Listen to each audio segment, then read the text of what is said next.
For those who believe the Bible, King David was the ruler of ancient Israel. But for a long time, skeptics said there was no proof he existed.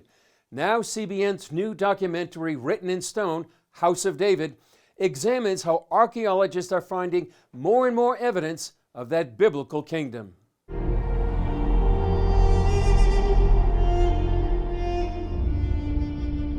The Bible records David's story in great detail, from his childhood as a shepherd in Bethlehem to his death in the royal palace of Jerusalem. But for centuries, the Bible was the only evidence that David existed. For a group of so-called minimalist historians, the biblical record wasn't enough. One Bible professor even compared David to the mythical King Arthur.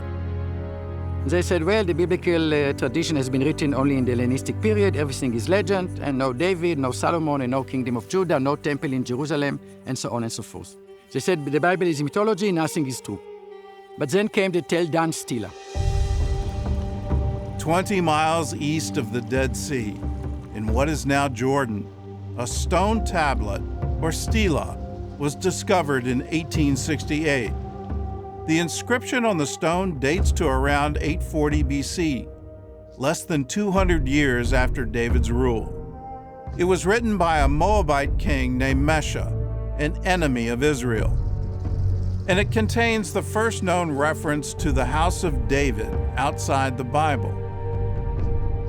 On the stone, Mesha talks about being taxed by and later rebelling against the house of David. A story also recorded in 2 Kings chapter 3. The same phrase, House of David, turned up on another stone more than a century later, this time in northern Israel, in the ruins of a city known as Tel Dan.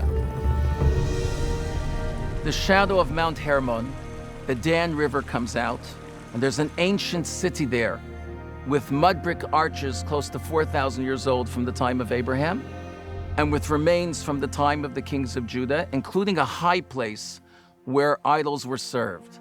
That's an event mentioned in the Bible. In 1993, Israeli archaeologists found an inscription near the remains of the city gates.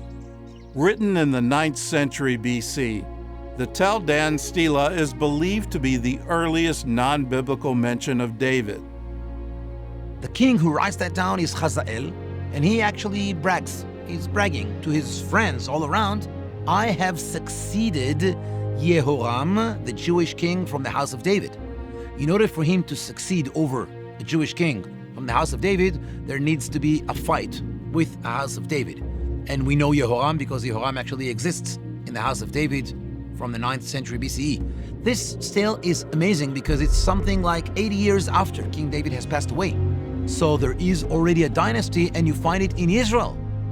The significance is that he has been recognized by another king who actually talks about fighting with him. It was such a traumatic event that it's recorded in the stela and also in the Bible. The stele coming from Tel Dan was a big wow, and it actually proved for the first time the existence of the dynasty of King David, which was back then a challenge. So you cannot claim anymore that King David is a mythological figure. In this moment, the mythological paradigm collapsed. A few years later came the law chronology paradigm. These guys said, okay, there was David, but he was only a Bedouin sheikh living in a tent. And in his period, there were no fortified cities, no administration, no writing, no central authority. And then came Khirbet Kayafa excavation.